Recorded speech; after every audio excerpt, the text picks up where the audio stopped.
pathum ni nga ni a voi na hian kan hal hel em join cultural meet mang turin potlang puite kan buat sai ni a voi na hian polian te ating culture lamang khol le te le zai thiam nula lalbiak hluni pol ni in toyom thei don boka tena hian hun kan mang don hai ta hian puite ndo thu khoma local brazil tura bai sei bokela thange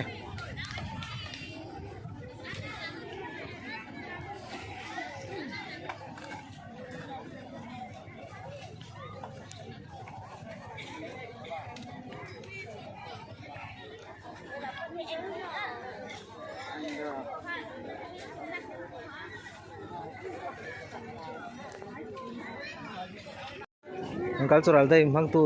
ti ten he lai thu te he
kan khổ liền đầu khe kan vai đều đi ngang ngô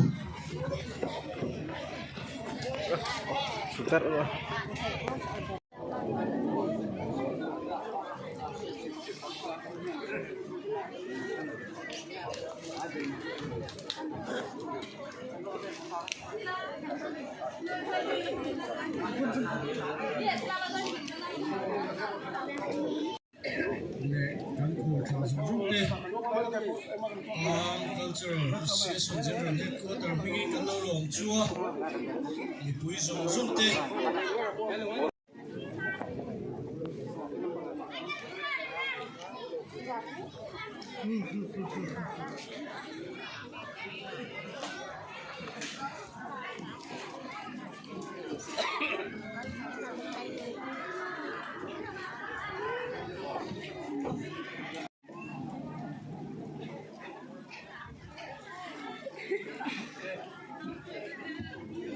mi poite lo thuang mo le voina hun se man na hun fa le hun long tak mai ho tu ten nan siam saka ai ma dong pa tang chuanin ka phu lo na in ka in sia siti ho chuanin ti na han han sang te hi van nei na ani a alo ngai ati boka masa in kan ho tu te chuma le thu kan sui ni sela in chu ba ga chuan voina lo kal khom join cultural meet kun mang pura wi lo kal khom song te in sa va in chi bai kan bu ma sa hok chu ani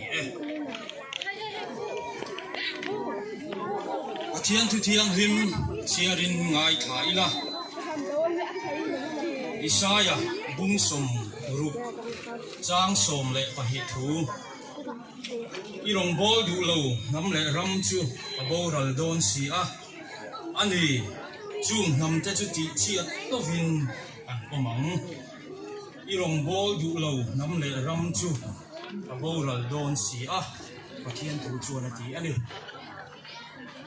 pathian thu kanan chiar chu tak le kai ma ril ruwa a ka vei zong sei chua than ya ka hiat te te hun se mang dura hun kan nei ta ka chuan thil pan hi han sei chua kan du a pakhat na chuan hei kan fiat thau angin joint cultural meet program ani hi na kan hang me kan ni a culture han ti hian nam thil nun phung le zia tin soi ta ila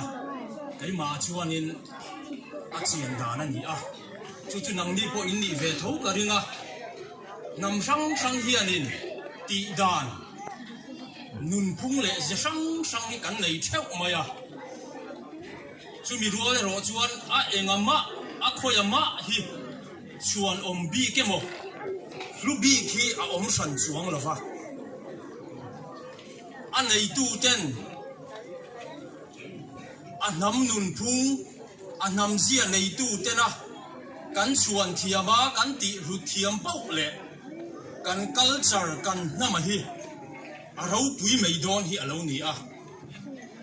chu chu khovel hriat po a nam ang zonga hriat lo kan ni thein na tur kong pakhat a bul pui po ani ani mi in ma ni na aya midang ni na a buai puya angai sana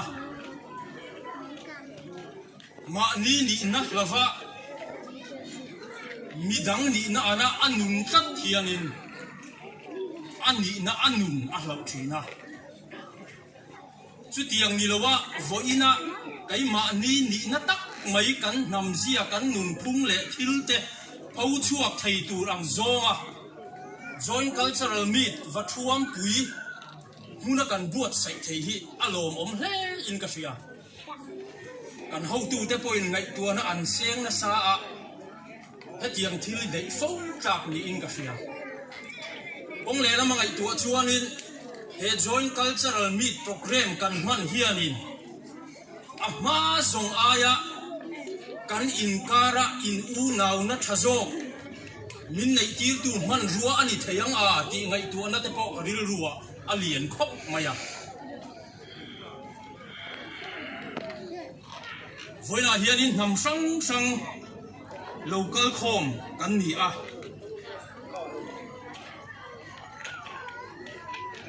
nam sang ti dan sang nei kan ni kan han ti ruwa le ro hian kan bul le ro hi chu alo thu mun vek mai thunga tu ma hi mi sang tak tak thi kan lo om lova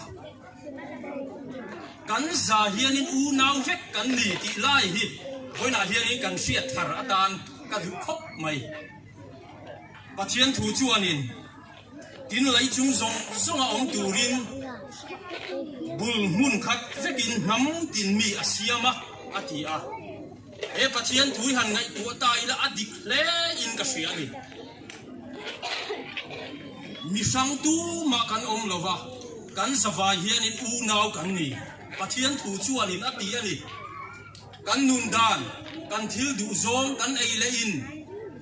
kan ngai tu dan ta chu alo sang po ani mai theye chu ti rual ro chuanin bul hun khada tanga chuak pathian atanga chuak vek kan ni ti hi voina hianin kan hriat thar atan kan dua chu wangin he kan joint cultural meet program hianin kan thin lunga hianin ama ai na sa zokin in u naw na khen ro se ti hi voina ka saidu pakhat na chu ani ina panhina chuan voina local khom kan safai mai hianin Mizoram chunga cheng le khosa kan ni a misang kan om lova Mizoram sarkar thatna dong zavek kan ni a unaw kan ni Mizoram mi chi sang te hian kan in unaw na hi kan von nuna nam khat thin lung ril ru pu a du thu hun nei tum thu hun nei a tum len tura kan tran ruala kan u naw na hi kan von him khata kan ti tu hi kan ti masak chuanin Mizoram nuam hi kan siamanga longkai khothang lama hun nuam ram nuam kan chen na tu thazo hi kan siamanga a Mizoram pung puyang po hian nam le ram ro pui kan dinanga kai mani zon chaba maso na po hi kan nei thei don ani chu tiang ni lova u nau za thin lung khat mutu putur te in ngai lova in tai renga in khei renga kan om chuan in chu namral zia nam ka chezia ani don ani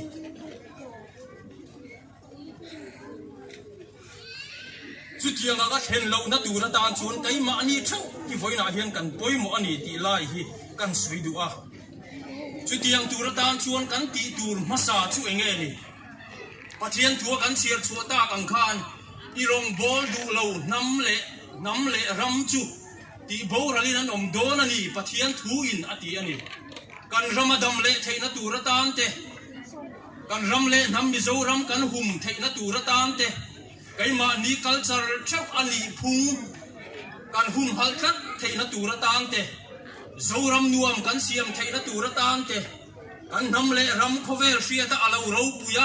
ma alo son de theina tur tana abul le kan ra bi poimo masa chu khovel thila ani lo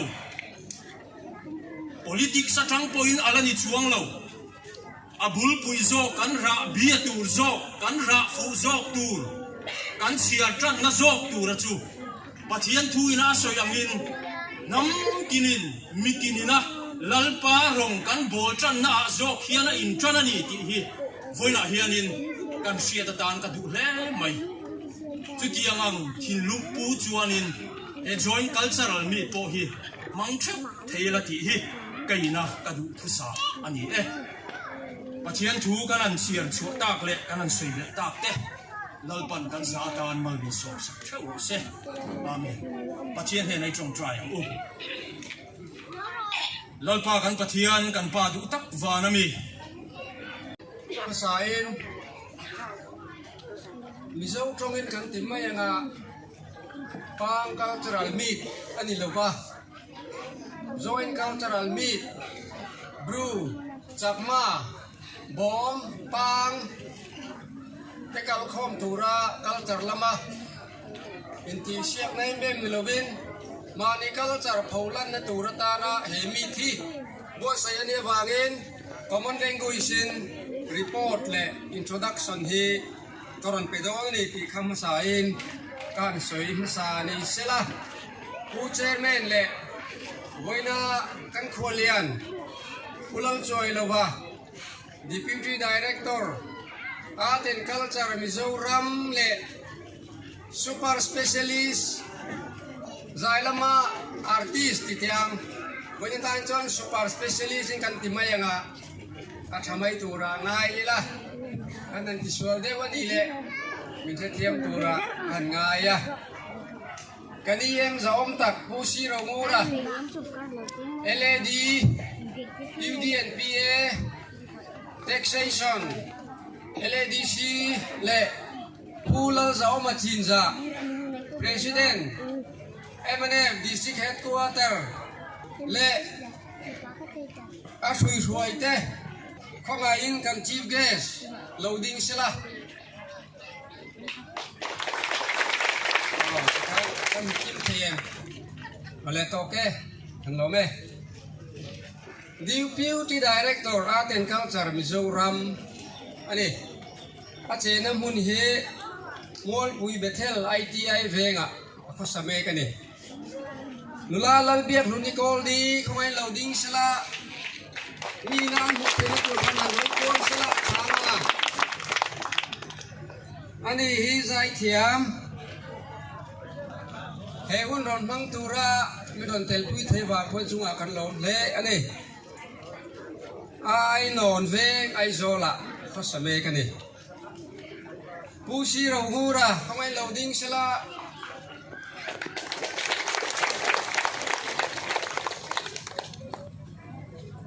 EMLAD UDNPA taxation LADC Sorkhara changmek tu chelmek tu ani pola zaoma chinza khomain loading le sila le lomume to ke MNF district headquarter Longklai president ali he hun hi party campaign ni lovin he joint cultural meet special ta Cameron man pui thei hi กันล้อมครบใหม่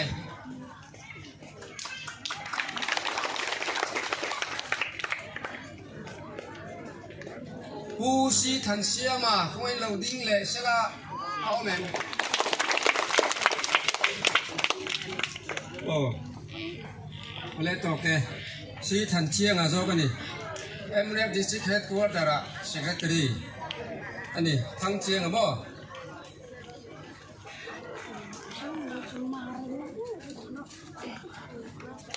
ปีแล้วหนุนทาริคงให้เราดิ้งเลยเสละดูลาโมดูลากติเลยไม่อย่างกับปีมีพวกเขาเฮ้ยกัน General Secretary Women Front อันนี้ลงไกล District Headquarter ดูลาแล้วหนุนโมยดูลาติดเวกตัวเล็กดูลาเล็กจังหวะเล็กกินกันหนึ่งกวังถ้าชาเบรกากันดูลาจังหวะเล็กกระโดดไม่คุยงานชวนดูลาจังหวะเล็กกินมาในก็ปุ้ยเนี่ยนะทุกเราก็จะกระลำโดนทำไมที่รู้ Secretary Women Front จะไล่เมกันนี่พอทาง VCP เตะข้าอันนั้นมาประชุมปุย VCP กุศิลวันทั้งอาคอยเราดิ้งเสละโอ้ฮัลโหลครับเอ๊ะสเตชันทุ่งกับ VCP ดัง General Headquarter อัตรานินที่ละผู้พิชิลเบียกิมาโอ้ President นี่ไล่อันนี้อ่ะ Vice President ผู้เกสันดาวะโอเค Assistant General Secretary แล้วรำเลียนะ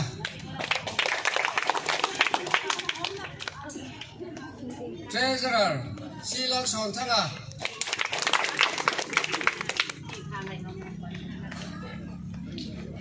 กุดข้าเบงวอร์เลโซนี่ละvà India và Trump pui culture club mang tura local zong te inziva kabu acheu chuti ra chuanin và Trump pui khoa te chunga lom thu ka soya in hel te kan hu thaya ti da big takin kapung ra chunga lom thu ka soi tel boka kalon kalna a check hop maya tukin lama achia eman te chalut tuk amam ve katia ni ai achatura ngai la kong cha indu karinga kong cha kai pun ka dua kong cha indu thai da tur chuanin pu rahi ka ngai takin ta lom zel ka du ani ka thuma ni se tin nang ni nen pokan la in zel don ti na nia pumur ne kai man fwa lom om khop mai và Trump pui pa hau kha inon chua angai dona tu nge ka se lo jewa abik takin WhatsApp group a khanin ka group a fans group a in lo om no la ka lom lu tu ka pu chon tha kan ma ru swai dona ni pu chon tha kan ma ru swai dona ni ko ge i hau te kharon kau chuak ro le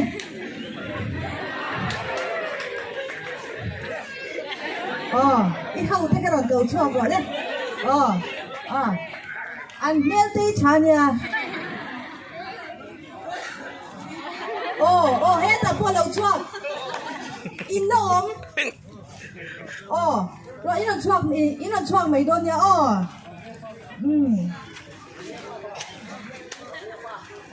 runya pa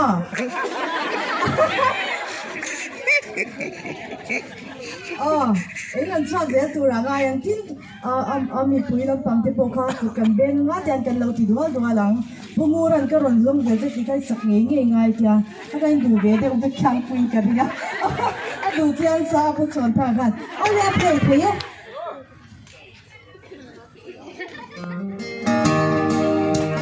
ama go am de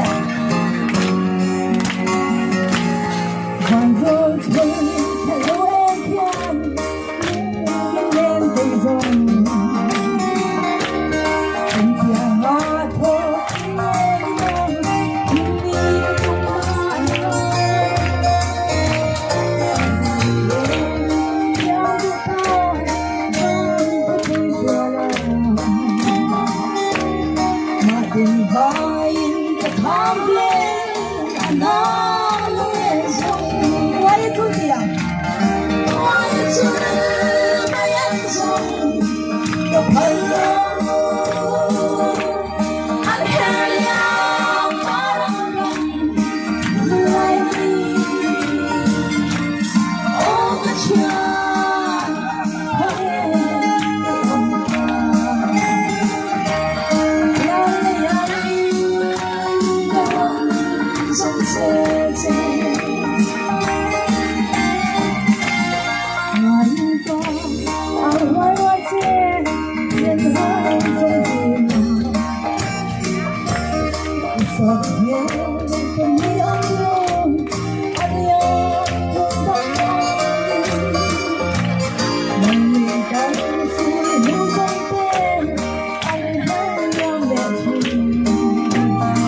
lai tu tu khi chun ni vak box si lo kan hun ton ni da zir lo de fe kan ni Romeo Pateo ka zan lama nakina la pakhat na chaw ni an ron che tura na yang mangai zo zel pate ho wa thom pui pa ho na che mi lo ni kha abon khop mai ngom do na ni voi ni a chuan in cultural lam thil te ni a cultural le sa puan hi ingkung kai kat ani a sele sang om lo ni ti kha ka soi ma sa duwa ma biakin min thila chi khanin hun pakhat ka zai na chuan in eng hla ngai ka sakang atia pastor ber khanin hun ser mang tu khan karon zong zel che atia tia tia vel chunia wena po leng ve tura nga ila kan pastor po hi alam viang nikina yang te chuanin ruang man sala change le puchermen le wena khwal zom tak mai khwal lian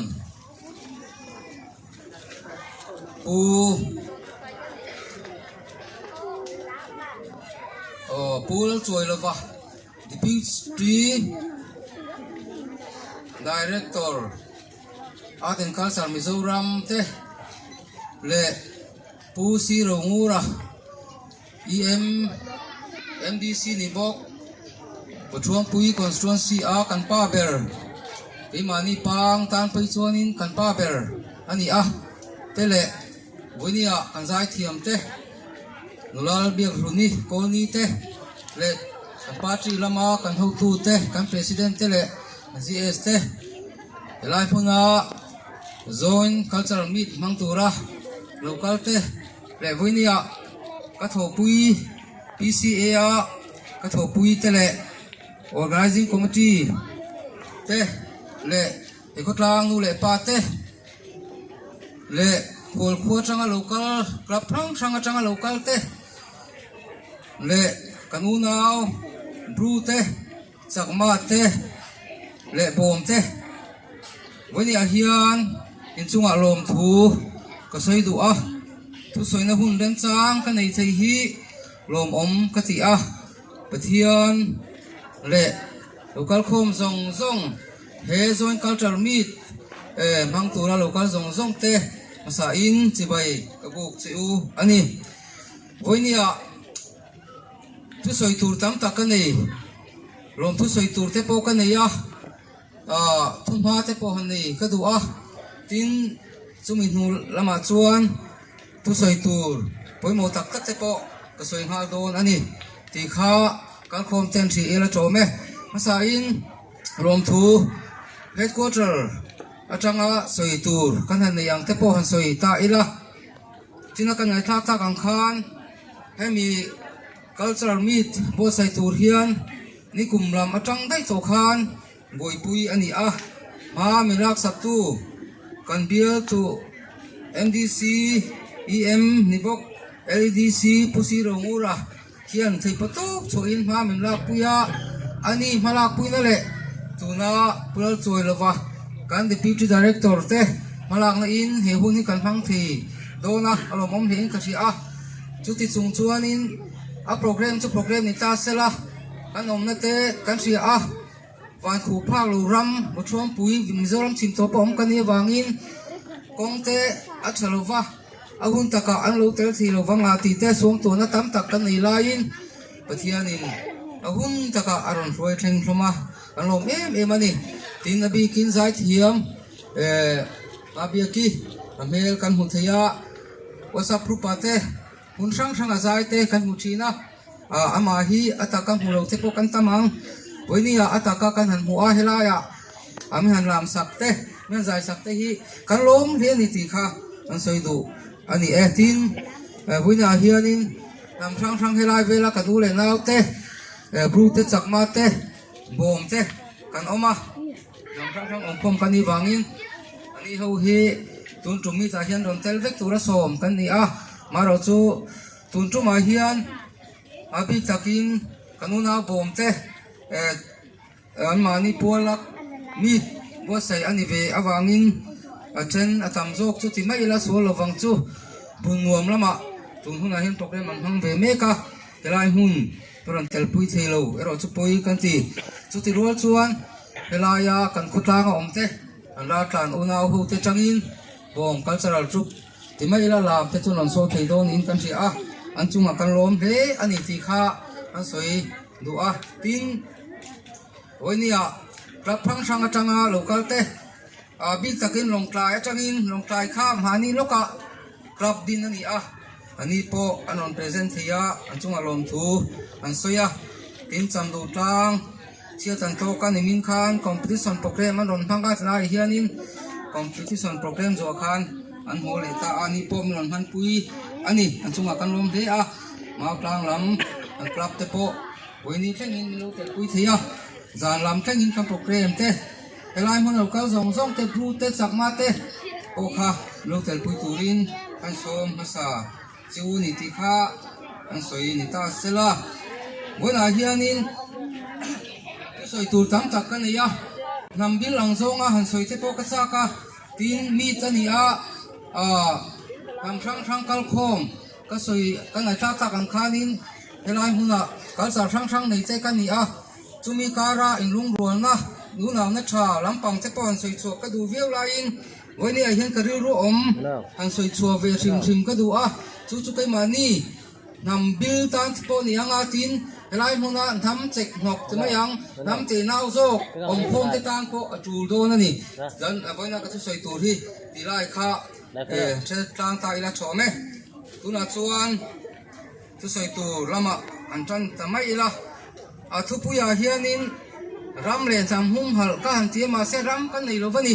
pang pon ram kan nei lo va bom ho pon ram kan nei lo va chakma ero chuanin automatic district council in neya bru hianin ram in neya so ta mizoram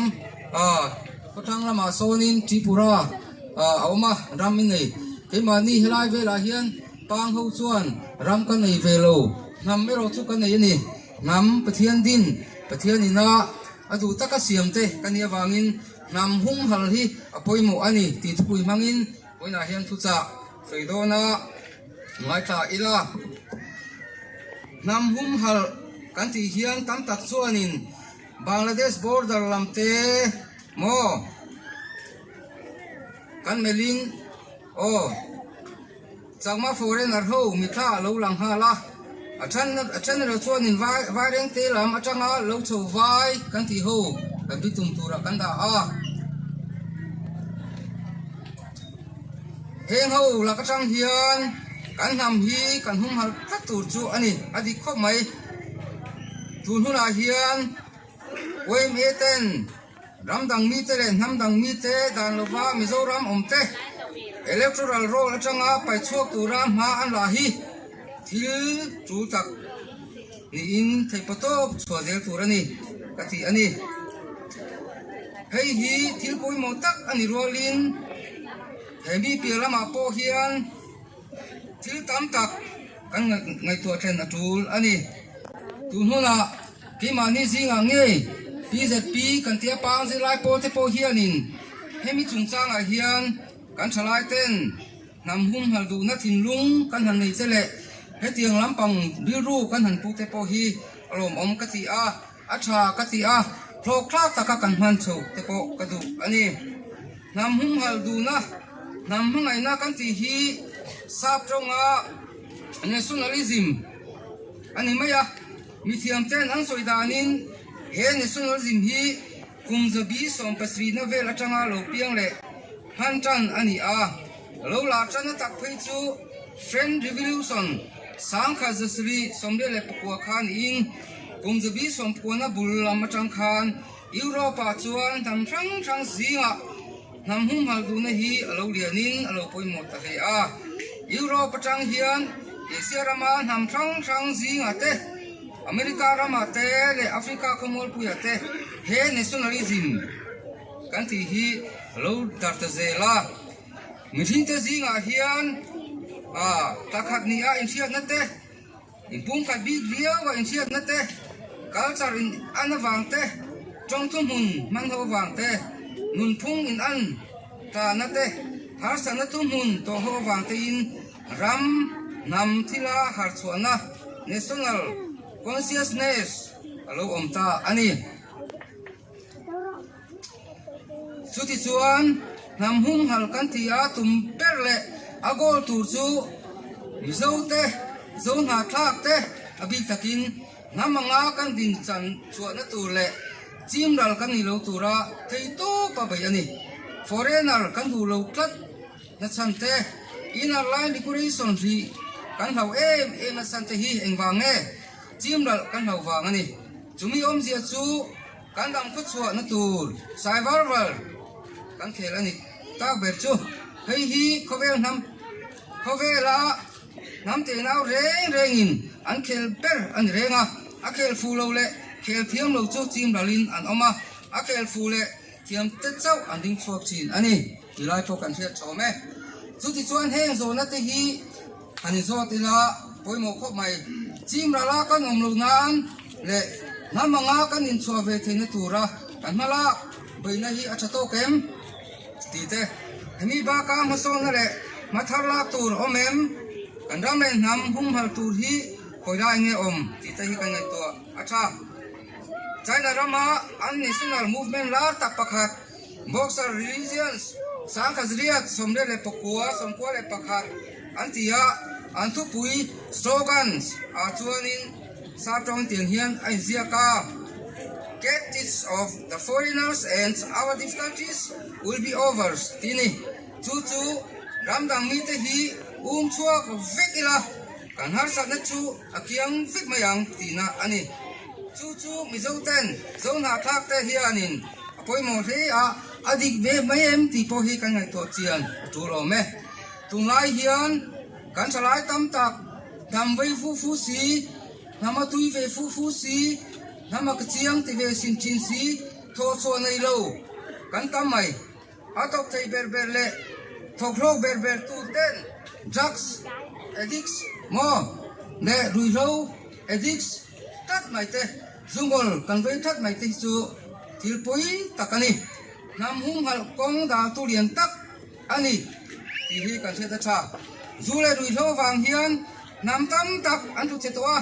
kan se vel nam ti hian he tiang zom hian min he an tu mem o ti te po hi kan ngai to angai ani tin a pang bi takin pang tang wal voi sen sale ral ma zam ngai lo kha he ti tak maya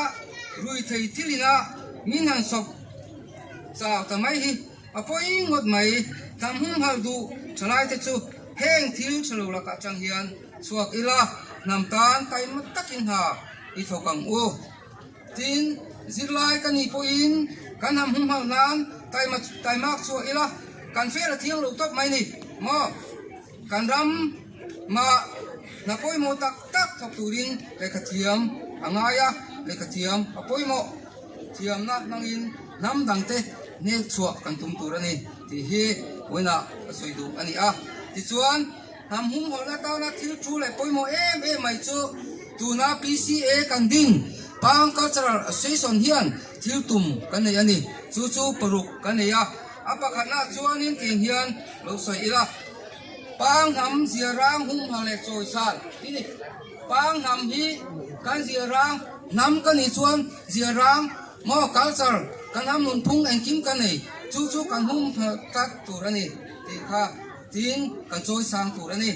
apan hi na chuanin pang ham choi san kan ham sim choi sang ang u ka ti ni ei hi athil tuma po omani tin pang nam zirang tilar kan nam zirang te hi athania anal ponal kan puan te hi nal takani chong nak puan kan ti che pai chu alar anal ponal ania itilar ang u tin pang chong choi san le manwar chong te po hi choi sang ila mangwar ang u kanu naw la kher te hi ka fak khop mai thini na la kher pan hi omna zinga chuanin eng ma midang ngai to lo ni chu an ma ni chong an bia an be bor por ring del gan bia midang tong thilo khop pe siam thei an ro pui ka ti khop mai an office sa som ka lila tuna hianin an ma ni chong min me sa a eng i du mi tia kan thiam lo chuan ham dang tong min lo ka men ni chu poi mo khop mai tin na do le chuanin pang ham min chei na uar kan chei na te poi uar tur kan dress tun ma kan pi le pu te thom no te kha I uar tharang u tin pang trong hum hal le man uar te po apoi mo le ani heng zong te hi tam hum hala ta la thil chu le poi mo em te ni a pang fa to phat chuan in hei hi siang u inu kha eng ham nge inu pang ani em ipa pang ani em chuti ni chuan pang tangwal ang tangwal kan em ka tangwal em mo pang nula ang kan nula em ti lai kha kan thiat chua chau me ti chuan hei pang cultural hi kum sang ka chukwa som sil panga oktober ni soma kanu le pa ka rolu ten an lo din to a chung lai chuan cultural club ti ani adin kuma changa chu chuan a pian cham hi kumin hi kum som li period na lai lo din to a kum som li period upa tina ni chu a chat lai wang lai gun pe le click to tina ni chuti chung chuan meter sia ro lo le ngai sak ro lo ber pol kani ome hun lo ka zela kum sang ka ko som le pasria hetiang ngota mizoram sarkar a chiat pui lova club handin omngot mai chu a fel tok lo ve ti in mizoram sarkar a farm and society a intia lo ve kan dila chung la ya art and culture a department a kan hong tu te chu people ching pui director te pulian him thang te pulal road fel te ho khani a an mani ho nen hen kan po khom ya kom te pon ma bil te pon ma an mani mala pui na zara mizoram sarkara le pu tuna kaniem di sinta pu si ro ngura te ama mala na azara mizoram sarkara khanin distar kani a SR somni of santa ko somret pasria mizoram sarkar thuaya farm and society a ziru kani distar kani amar chu hun local zela kan kami kan in distar da lekha kha athia temayang renew thailowin alo ama audit an tuma audit thailowin oma khan hun ka le zela tu nuwa hian tuna kani em halak na zara ne tuna kan pu kan kholian te halak na zara nimin maya khan mo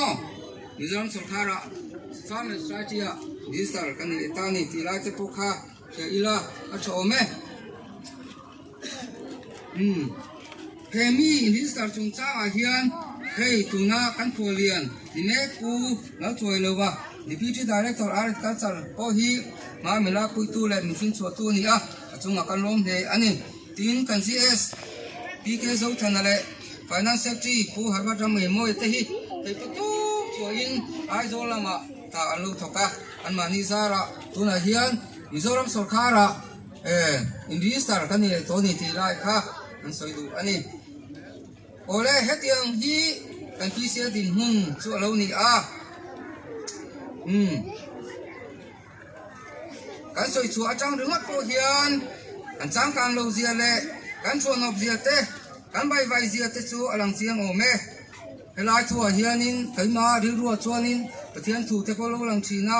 sam zia ka kan huwa khanin tiang hian kan hu ani tunha Mizoram kelmi ching to pakan om thom pui din bun pa din hun te nai to khanin helai thu hi lo lang thina sam zia tu chuanin tiang hian ti a an thi sen chu Jerusalem vela hian tu yangin an leibu a an vela hian an mani phum tu la tu manom silo kan vela mi te soi chia tin kan lo oma kan te vela mi te musit le nui sanin kan lo oma olal pa itin urkum khwa do nem ni iti nga chu mai angin al do nem ni atiang hian wo chuang pui bang fa te omna che na hi ram boi lai khan mi tam tak thi sen luan na mi arwala mi som le pakhat ve thina ko ani ti te po kha kariu lo lang ani su mi thi sen luan na tiang khopa ram boi wanga tuar khua hi tiang khopian mo kan bai vaya kong te po tun theng tiang hem mo kan ne ya ti te mi ngai to ti chin chumi kong a chuanin bilru ana chin ani engponi sela heti taka ngai sak lo le sarkar ngai sak lo le endong kan ni hi na ka ti chin ani tuna hian abik takin kan PCA hian mamo tun maya kan mamo tam tak kan nei chung te po chung kai mani mai theilo tur te ni chu tuna hian kan khualian zom tak kan ni chi director te le kan EM nibok NDC pusira ngur te ma hian PCA hian thil thut nei kan du a chung te chu he te hi ani a pakhana chuanin cultural center hi ama in te kan saveni in te in kan nei a maurap in mai ni sia tuna chuan aren tu a chu po chu om to lo ni tilai te po kha kan soi du a apadina chuanin cultural dress si mani nei tur chuan thil har sak te mai ni a abin takin kai mani pang in sei na phei chu art and culture somi weaving a sonin ta ti thilo te po ni hial o me chu tiang te chu ni a chan chu amalam hei apon lam chau zia o mani a tiang wang khanin a ze ngai chi ni wangin thil har sak takani chu wang chuan khang te po kha ata dan tur te le apoi sa jong puin art and culture ma kan ho tu te pon ngai to pui ngai to sak te chuan rom om leang ti lai te po kha an soi du a tin culture lam na lam pa nen dar khuang te dar bu te po kan nei lo hen te po hi kan mo ani ti lai te po kha no se sak sra tho me ole hey kan he che wangin kan pian le bul na an sei den na hi Mizoram chim to ai zo chang phei chuanin ma na ka chen pa pakhat phei chuanin khoi khuang nei ni bo thuam pui khoi lai ngom so ta chim to pa van pon phụ phak lo mi te van pok phụ phak lo ang deu sun mai e ai zo chang chuanin om na lai po ko thei lo te ka ti hial ni chu tiang kho pa oma hla a om ka ni wang chuan ke ma ni tan in kal po te har sa a office ron dor te po har sa a ai zo ron ten te po har sa chin tin kan har sa kan de thei na te wang te po ni a chu wang chuanin kan ho tu te pon ahun ta ka sarkar te kan on dor thei lo chu puin in mi sia thiam te po kan bei sei ani ato beratan ta ka po a chu pang hla ani a kan soi ange ato na tan ruang khol lung di len rual toi thar sui lung an rual kan chuan iti ruang na ngai thorung ne anril sa puinun zirvi makan azon borsa son singiti kan dia me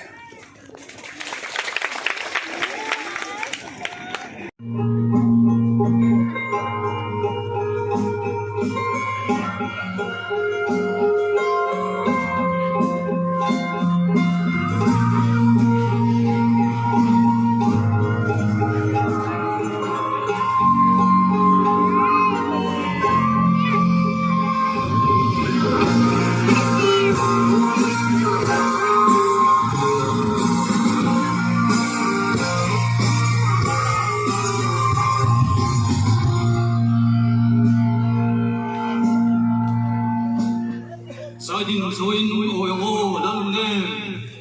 ale na ru ma chuan dingin nam sa tin ro re tin sa in phol te a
sain amin trong tina fakin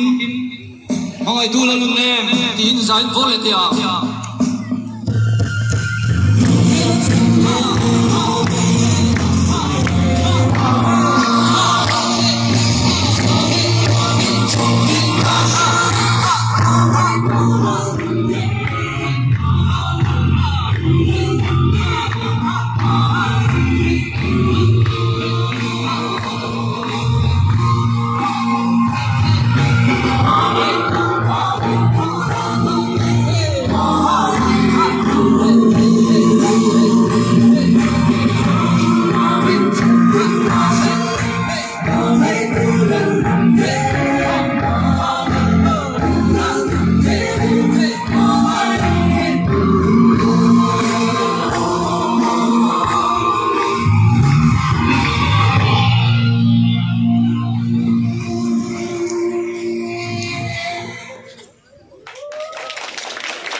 kan presiden ama tuai te kan nunga ma biaki anarti se te kan khua thenom VCP in lami kalmi song song ai te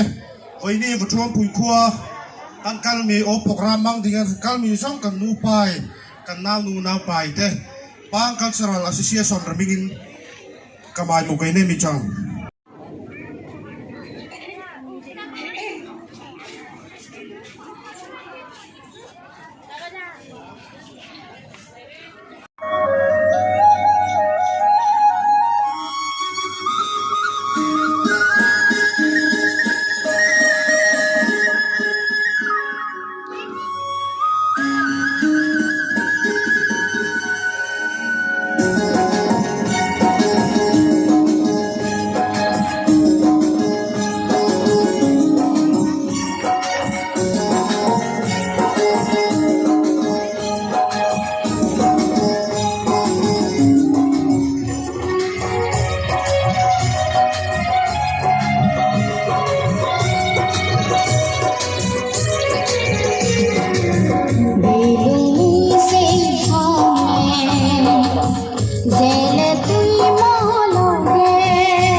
tôi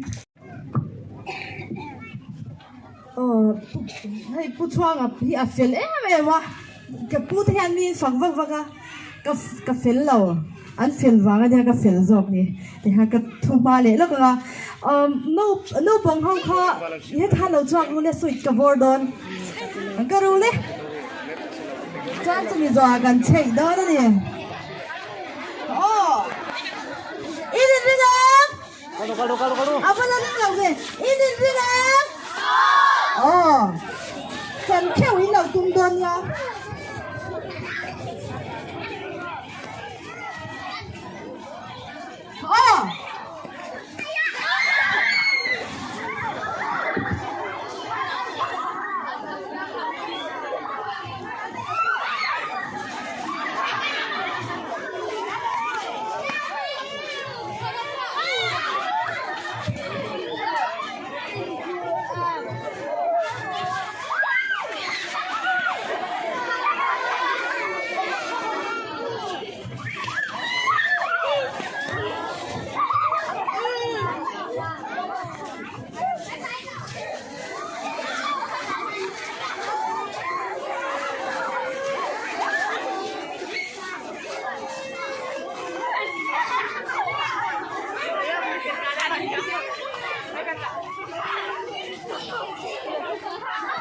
ก่อนละวนเสียโดนนะขันน้ำพุดโดนนะนี่เราคือถ้าบ้าก็เราเพื่อนกันทุ่มไปยังถึงกับเขาเลงโน่กันเสียงเลยเพลงกันปุ๊บเสียวโดนนะนี่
Không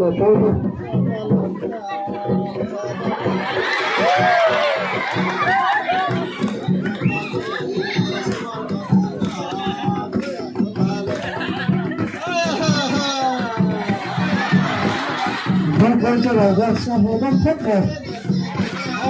Sàn bắt vào luôn này.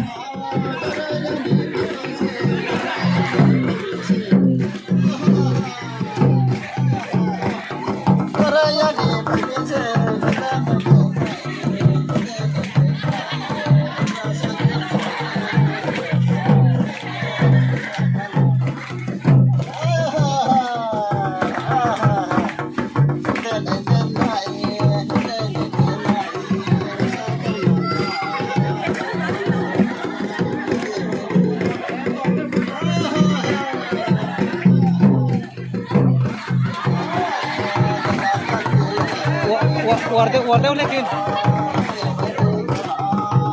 Gordon lukum pumpa ka sa ikaw ay ka.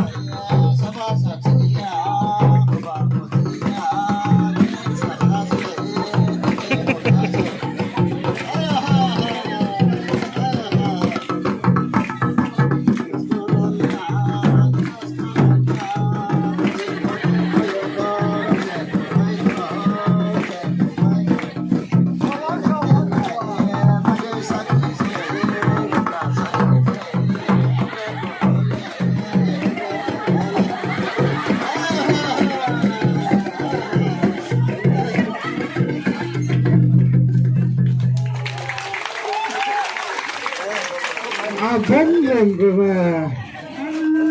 khơi.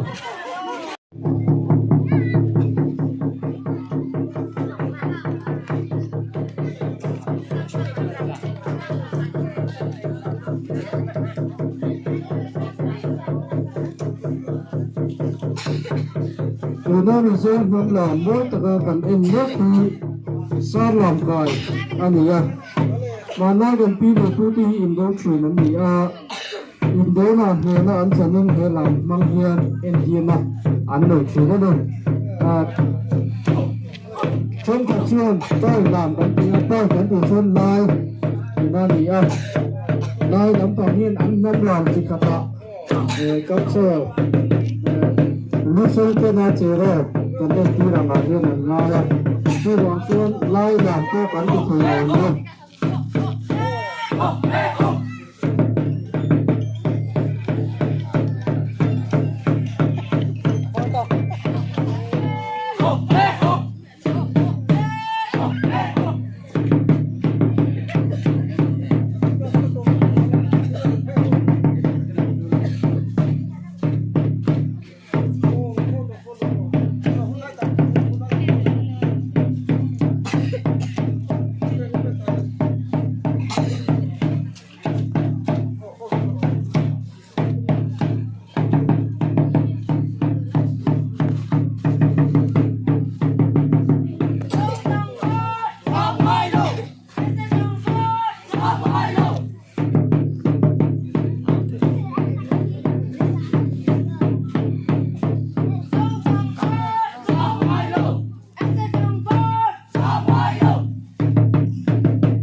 Machinza, President Emirates District Headquarters Long Klai, La Lulun Thari, Luli, Lalun Moi, La Lulun Moi, Moi Tay, La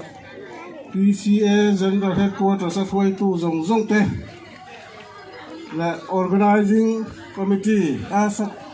Committee Rang Rang Te, La Helaya, Batuam Pui Area, Lam Rang Rang Om Khom Te, Pang Te, Bom Te, Bru Te, Chakma Te, Mau Tlang Trăng Te, Tam Du Tlang Wa Le Chu Te.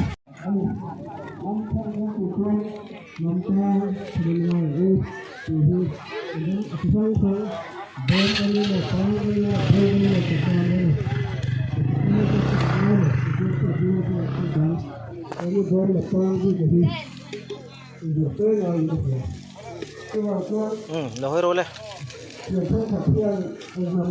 khá làm bằng tất cả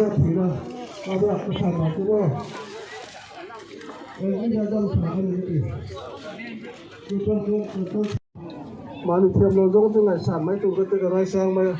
em mà biết cái bồi cái ngày sang không mà đáp sao có thể đáp thành nuôi nhưng cái cái phone mới cái ngày thì chỉ là phát sản nhưng cái này hôm nay chưa hóa trong trong việc là em mà ngày giờ xem đi cái này là không thôi cho nên chú làm chuyên thiềm lẩu rau à chuyên là sao rồi cái quả tốt cái quả tốt thu này mà nhưng khi tôi thu sợi đôn ta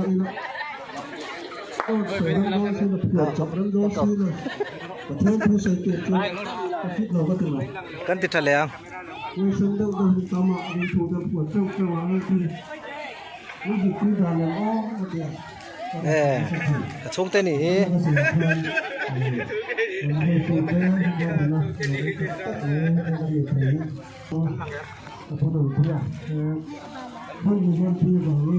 là nghe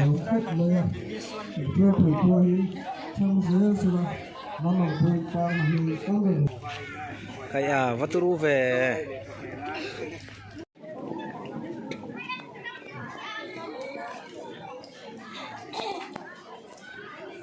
Mama. No!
rambul minin rampir miyai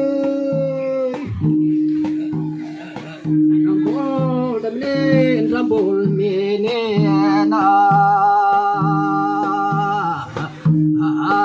rampir miyai men cho hoyai neme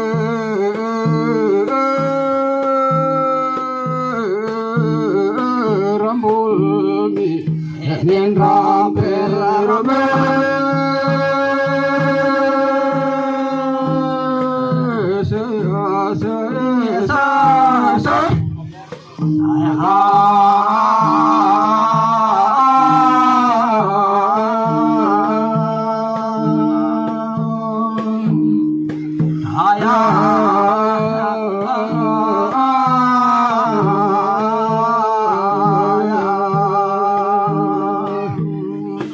Rampul mi ơi ramper mi ay ramper mi ramper mi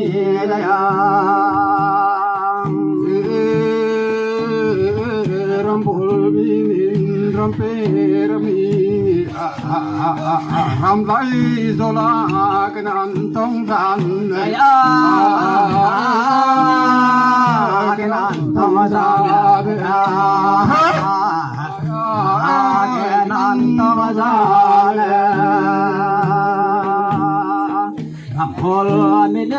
rampol minen rampol rami kenan tong simrang lâu mo can ril lâu mo can ril lâu mo can ril lâu mo simrang can ril rang lâu mo ril rang nun tang bên này xiam đi Nenai siami tia, nenai siami tia.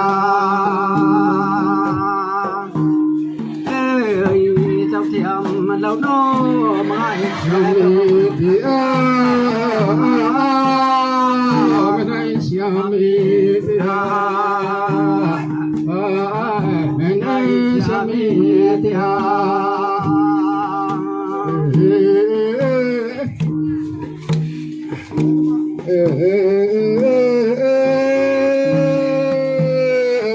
Rambul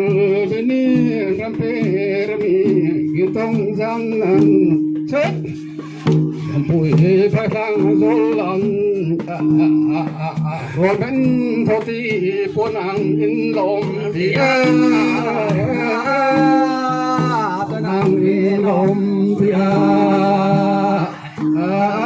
ponang in lom dia Sia rong len rong sun dian bui zotan ke dan tang o la ai minin ai zong la mi mau sang minin ke dan tang o ai zol zau sa na kai bui tim na kai bui tim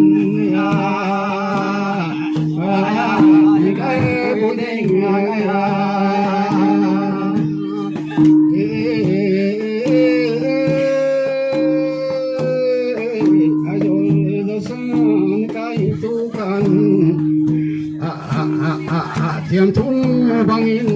ruột trăng lâu mùa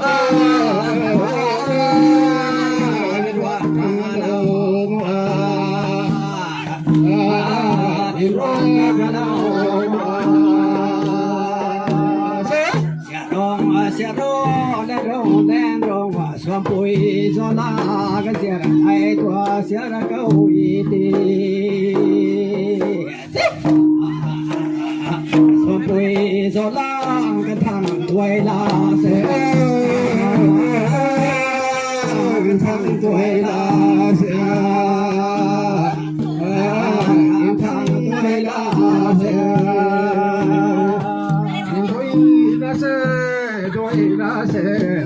qua sarai nam pi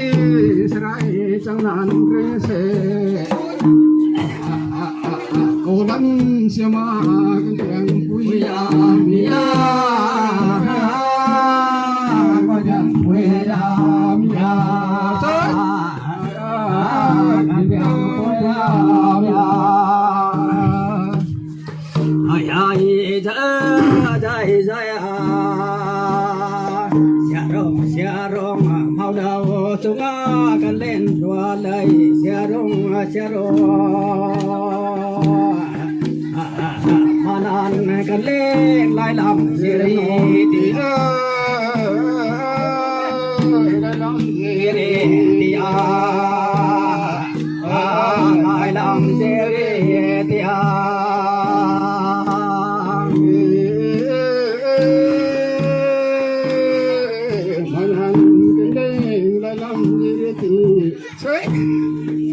qua sarai nam te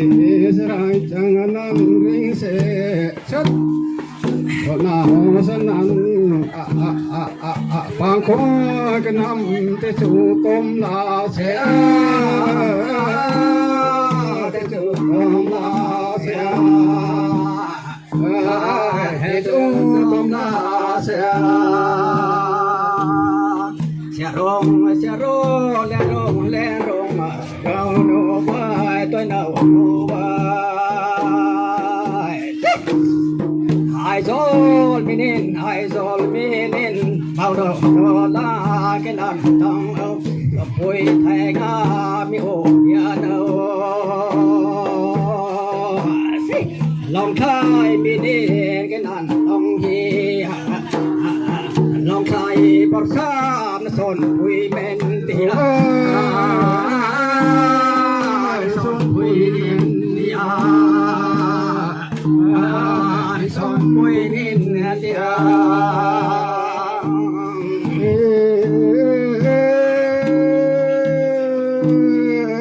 thái son bên trong vui mi cái năm tông chết ai dâu sang cái tu ca sa lâu ta ca dâu hành đến là rong dâu hành đến là rong dâu hành đến là rong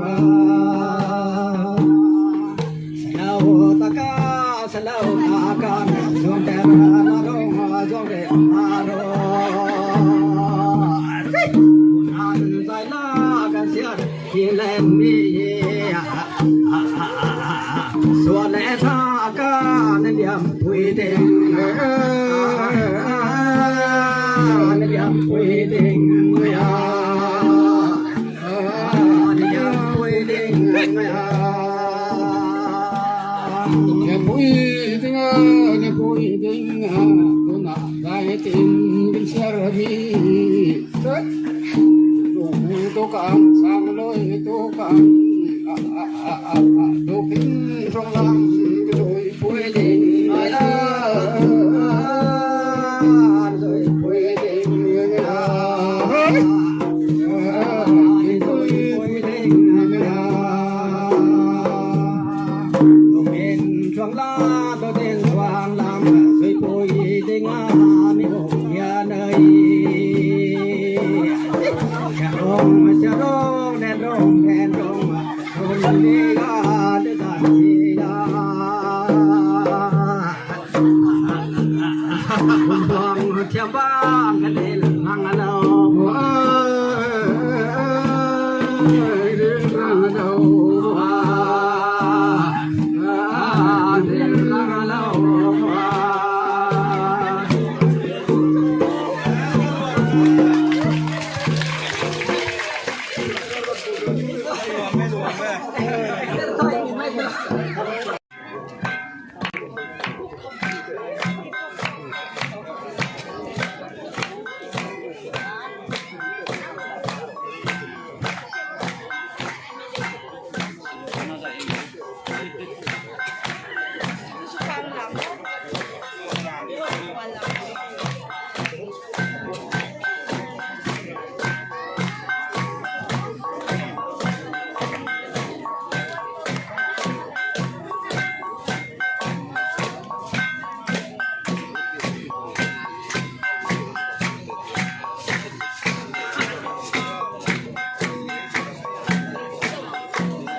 thầm lo bao lâu thế à vì ngóng đã không dễ gió bụi đâu ra tôi bằng lâu nhau mà dễ dẫu mình bao đã nghe vui đuông riêng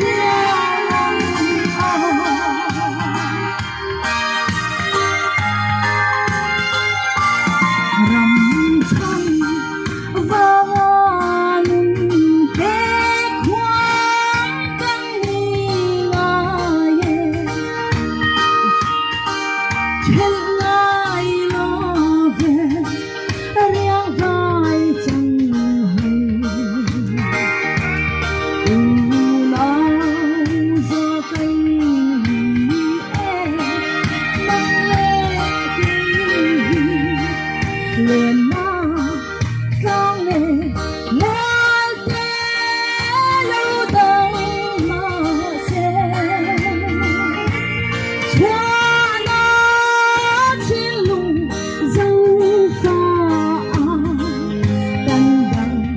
xóa lo về dâu mình mỏi ta rằng lâu vui sẽ lòng chê thầm lại bao lâu thế à đi ngóng là phong dễ gió bụi đâu ra tôi ăn lâu đêm mà dễ dẫu mình ta đã nghe vui đuông riêng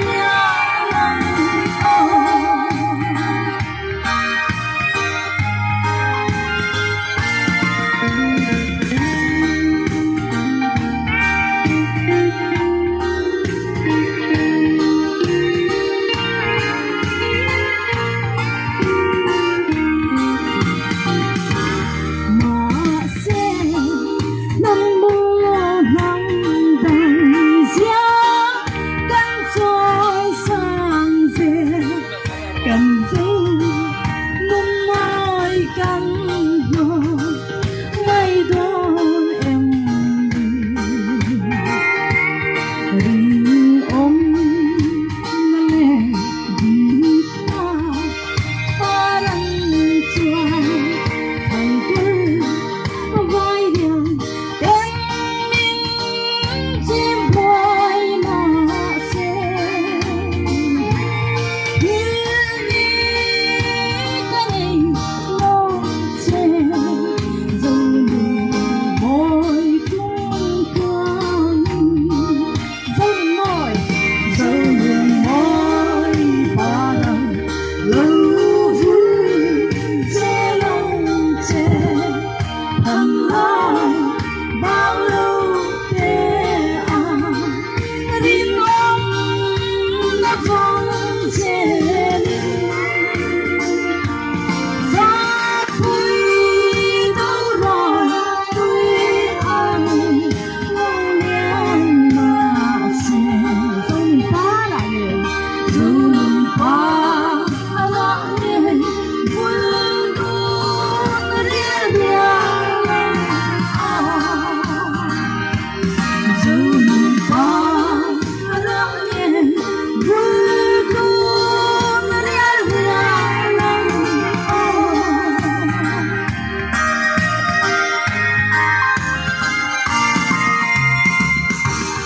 Hello, mẹ. Giải thiệu người người thế mày